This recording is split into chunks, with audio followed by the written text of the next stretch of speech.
Hello guys, how are you? Welcome to my YouTube channel Trek and Tips. এখনও যারা আমার চ্যানেলটিকে subscribe করেনি তারা সাবস্ক্রাইব করে পাশেই থাকুন, আর যারা অলরেডি সাবস্ক্রাইব করেছেন তাদেরকে অসংখ্য ধন্যবাদ। তো চলুন আর কথা না বলে মূল ভিডিওতে যাওয়া যাক। তো প্রথমে আমরা আমাদের কম্পিউটার থেকে অ্যাডোবি ফটোশপটিকে আমরা ওপেন করব। ওপেন করা হয়ে গেলে যে ছবিটাকে নিয়ে কাজ করব সেই ছবিটিকে আমরা সেখানে ইনপুট করব। তো ইনপুট করা হয়ে গেলে আমরা প্রথমে ছবিটিকে ক্রপ করব। তো আমরা ক্রপ টুলটিকে নিয়ে এখানে ওয়েট দিব 1.6 ইন এবং হাইট দিব 2 ইন, রেজুলেশন দিব 300। তারপরে আমরা এখান থেকে ছবিটাকে সুন্দরভাবে সিলেক্ট করব। সিলেক্ট করা হয়ে গেলে আমরা ইন্টার অথবা উপরে থেকে টিক বাটন দিতে পারবো। তো আমি ইন্টার দিয়ে দিলাম। ইন্টার দেওয়ার পর দেখতে পাচ্ছেন ছবিটা ছোট আছে, তো কন্ট্রোল 0 দিলে ছবিটা বড় হয়ে যাবে। এখন আমরা ছবিটা একটু ব্রাইটনেস বাড়াবো, তো কন্ট্রোল M দিব। দেওয়ার পরে আমাদের ছবির কোয়ালিটি অনুযায়ী আমরা ব্রাইটনেস বাড়িয়ে নেব। আপনারা আপনাদের ছবির কোয়ালিটি অনুযায়ী বাড়িয়ে নেবেন। তারপরে কন্ট্রোল L দেওয়ার পরে আমরা আমাদের ছবির কোয়ালিটি অনুযায়ী রেখে দেবো। আপনারা আপনার ছবির কোয়ালিটি অনুযায়ী রাখবেন। তো আমি রেখে ওকে দিয়ে দিলাম। এখন আমরা ব্যাকগ্রাউন্ড চেঞ্জ করবো। তো ব্যাকগ্রাউন্ড চেঞ্জ করার জন্য আমরা ম্যাজিক টুলটি নিব। তো আমি ম্যাজিক টুলটি নিলাম। নেওয়ার পরে আমরা ব্যাকগ্রাউন্ডের উপর একটা ক্লিক করব। তো ব্যাকগ্রাউন্ডের উপর ক্লিক করার পরে দেখতে পাচ্ছেন কিছু কিছু জায়গায় ফাঁকা রয়ে গেছে। তো আমরা শিফট চেপে রেখে ওই জায়গায় ক্লিক করব। তো ক্লিক করলে দেখতে পাচ্ছেন ওই জায়গাটা পূরণ হয়ে যেতেছে। কন্ট্রোল ব্যাক স্পেস দেওয়ার পর দেখবেন ব্যাকগ্রাউন্ডটা রিমুভ হয়ে গেছে। তো দেখতে পাচ্ছেন একটা দাগের মতো রয়েছে। এই দাগটাকে সরানোর জন্য আমরা ল্যাসো টুল নিব। ল্যাসো টুলকে নিয়ে আমরা সম্পূর্ণ দাগটাকে সুন্দরভাবে সিলেক্ট করে কন্ট্রোল ব্যাক স্পেস দেব। তো দেখতে পাচ্ছেন দাগটা রিমুভ হয়ে গেছে। এখন অনেক জায়গায় সুন্দরভাবে রিমুভ হয় না। তো আমি ল্যাসো টুলটাকে নিয়ে সুন্দরভাবে রিমুভ করে দেব। তো আমি আমার যেই জায়গায় রিমুভ হয় না ওই জায়গায় সুন্দরভাবে সিলেক্ট করে রিমুভ করে দিতেছি। আপনারা আপনার ছবিটাকে সুন্দরভাবে যেই জায়গায় ম্যাচ হবে না ওই জায়গায় আপনারা রিমুভ করে দিবেন।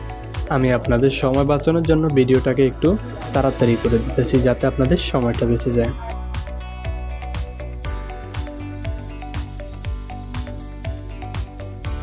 ছবিটা ছোটো করলে দেখতে পাচ্ছেন ব্যাকগ্রাউন্ডের সাথে ছবিটা ম্যাচ হচ্ছে না। তো ম্যাচ হওয়ার জন্য আমরা একটুখানি ব্লার করে দেবো। তো আমরা ব্রাশ টুল নিয়ে ব্লার করে দেব।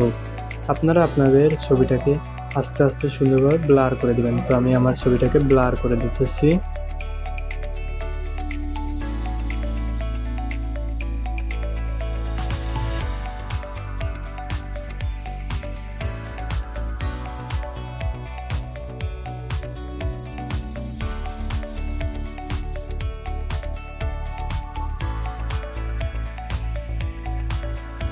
এখন একটা আমরা পেপার নেব। পেপার নেওয়ার জন্য আমরা কন্ট্রোল N দেব। N দেওয়ার পর একটা A4 পেপার নেব। পেপার নেওয়ার পরে ওকে দিয়ে দেবো এবং ছবিটাকে ড্র্যাগ করে আমরা পেপারের উপরে নিব।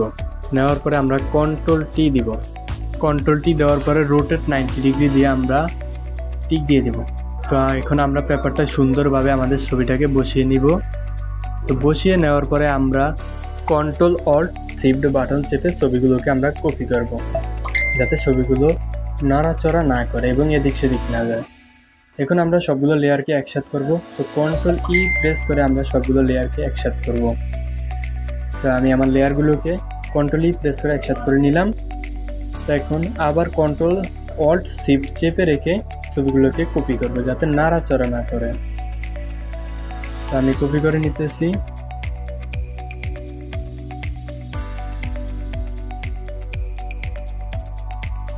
তো আমার কপি করা হয়ে গেছে। এখন আমি ছবিটাকে সুন্দরভাবে বসিয়ে নিব। তো আমি আমার ছবিটাকে সুন্দরভাবে বসিয়ে নিতেছি। আপনারা আপনার ছবিটাকে সুন্দরভাবে বসিয়ে নেবেন। এখন আমরা ছবিটাকে প্রিন্ট করব। প্রিন্ট করার জন্য কন্ট্রোল P প্রেস করব। এখান থেকে আমরা প্রিন্ট দিব। তারপরে প্রপার্টিসে গিয়ে ডকুমেন্ট টাইপ দিব A4, পেপার টাইপ দিব আমরা ফটো পেপার গ্যালাক্সি এবং কোয়ালিটি দিব হাই দিয়ে এখান থেকে ওকে দিয়ে দিব। তারপরে আমরা ওকে দিয়ে দিব। ওকে দেওয়ার পর আমাদের ছবিটা প্রিন্ট হয়ে যাবে। এখনও যারা আমার চ্যানেলটিকে সাবস্ক্রাইব করেনি সাবস্ক্রাইব করে পাশেই থাকুন।